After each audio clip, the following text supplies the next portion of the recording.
I find making matcha to be grounding and calming. So today I'm excited about this new traditional matcha set that I have to try. I like how nicely it's boxed. So if you have anyone that is a matcha lover, this would be a great gift for them.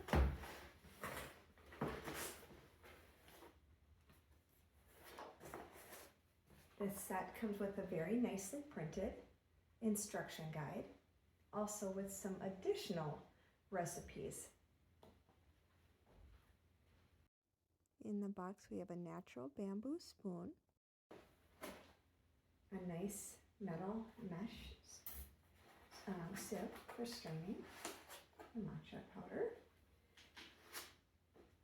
and then a beautifully crafted ceramic bowl with a spout. And that's all with lead-free, made with lead-free paint as well.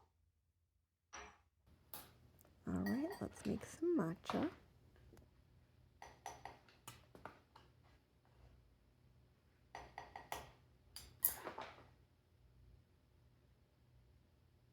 This is a really nice metal sieve.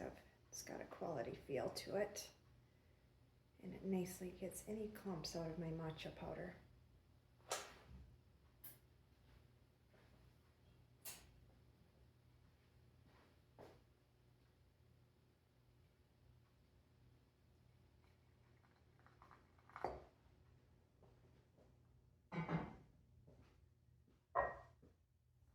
Then we have the matching chasen holder and a really nice bamboo whisk.